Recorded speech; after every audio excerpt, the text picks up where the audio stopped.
Richard Bach, of Jonathan Livingston Seagull fame, also wrote, "Don't be dismayed at goodbyes. A farewell is necessary before you can meet again. And meeting again, after moments or lifetimes, is certain for those who are friends." And I think it's a safe bet that you can also say that not only about friends, but lovers too. I'm Don Jackson with the heartbeat of the internet.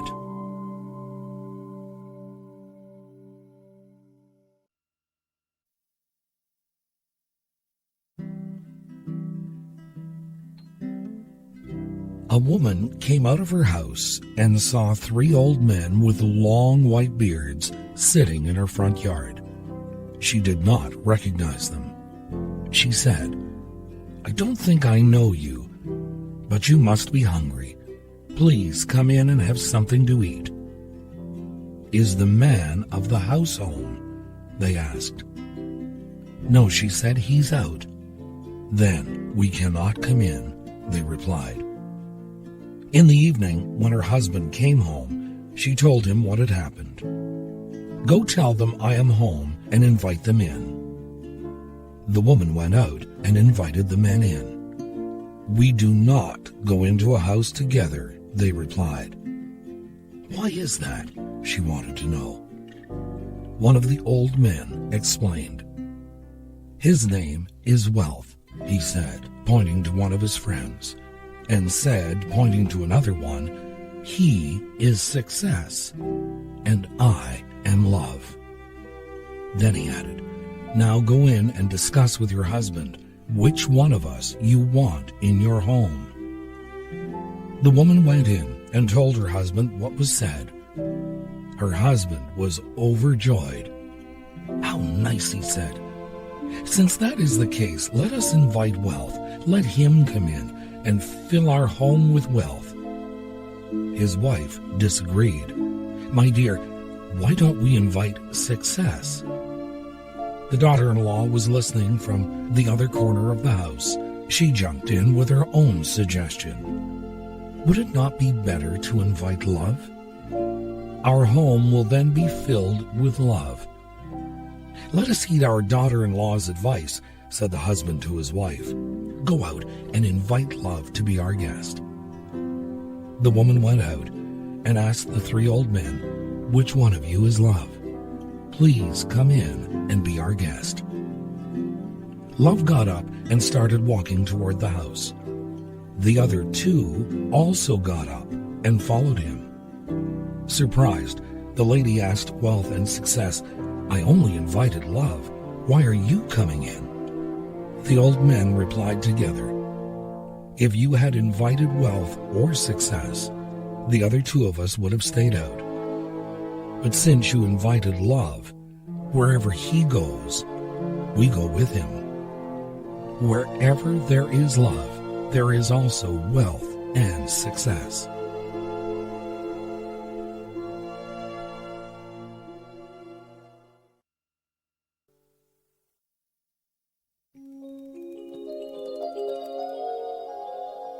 Madeleine L'Engle said, "A long-term marriage has to move beyond chemistry to compatibility, to friendship, to companionship.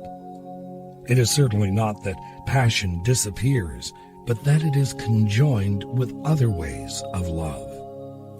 Something to think about from Madeleine L'Engle.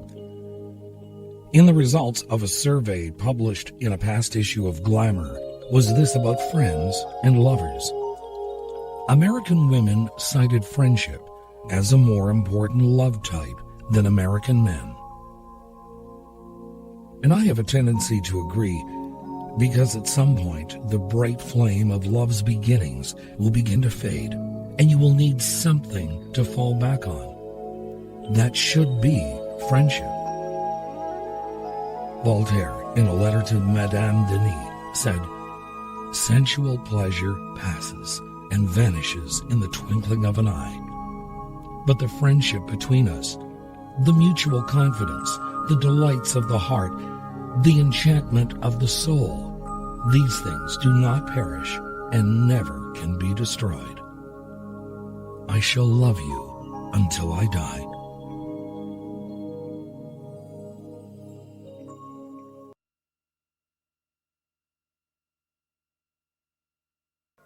If I could catch a rainbow, I would do it just for you and share with you its beauty on the days you're feeling blue. If I could build a mountain you could call your very own, a place to find serenity, a place to be alone. If I could take your troubles, I would toss them in the sea. But all these things I'm finding are impossible for me. I cannot build a mountain or catch a rainbow fair. But let me be what I know best, a friend that's always there. The words of an unknown writer. And this from poet Edwin Markham. I dare not ask your very all, I only ask a part. Bring me, when dancers leave the hall, your aching heart. Give other friends your lighted face, the laughter of the years. I come to crave a greater grace. Bring me your tears. That was called Your Tears by Edwin Markham. For this is the greatest gift one friend can give to another, not just being a fair-weather friend, but one who will be there during the good times and the bad.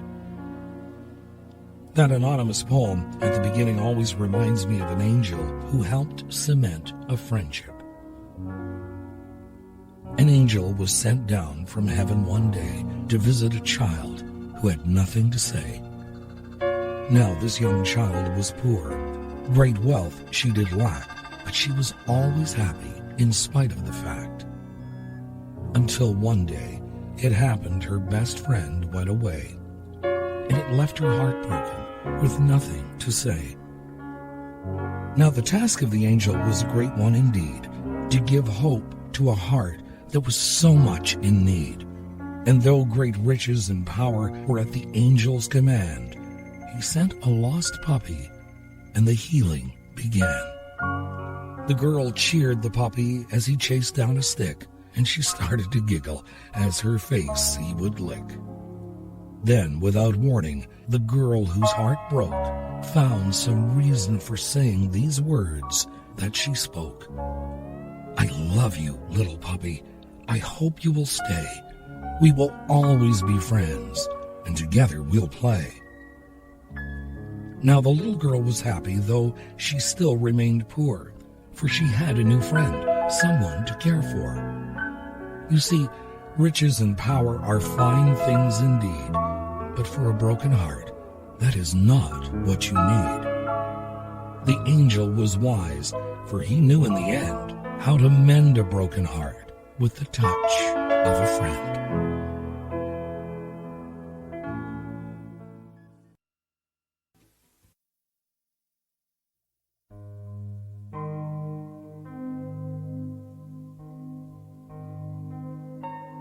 This unknown writer begins. Will you be my friend? There are so many reasons why you never should. I'm sometimes sullen, often shy, acutely sensitive. My fear erupts as anger. I find it hard to give. I talk about myself when I'm afraid, and often spend a day without anything to say. But I will make you laugh and love you quite a bit, and hold you when you are sad. I cry a little almost every day, because I'm more caring than the strangers now, and if at times I show my tender side, the softer and warmer part I hide, I wonder, will you be my friend? A friend who, far beyond the feebleness of any vow or tie, will touch the secret place where I am really I. To know the pain of lips that bleed and eyes that weep, who will not run away when you find me in the street, alone and lying mangled by my quota of defeats, but will stop and say, to tell me of another day when I was.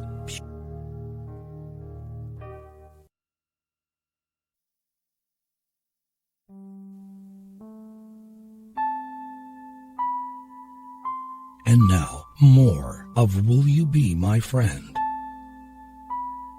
There are so many reasons why you never should. Often I'm serious, seldom predictably the same, sometimes cold and distant. Probably I'll always change.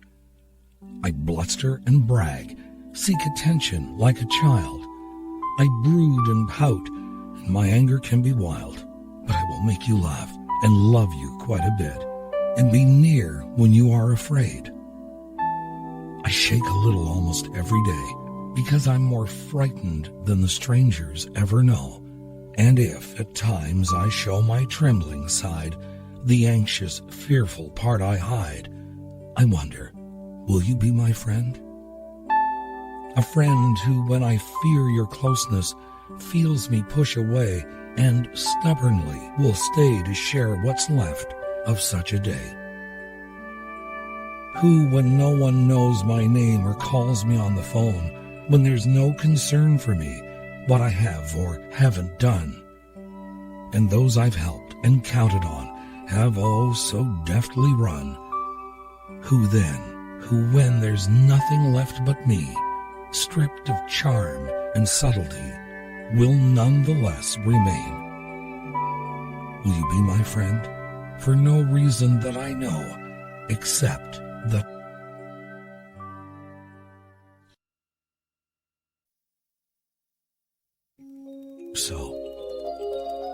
So many of these wonderful poems have been written by unknown writers down through the ages. Here's another example. Written with a pen, sealed with a kiss. If you are my friend, please answer this. Are we friends or are we not? You told me once, but I forgot. So tell me now and tell me true, so I can say, I am here for you. Of all the friends I ever met, you're the one I won't forget. And if I die before you do, I'll go to a very special place and wait for you.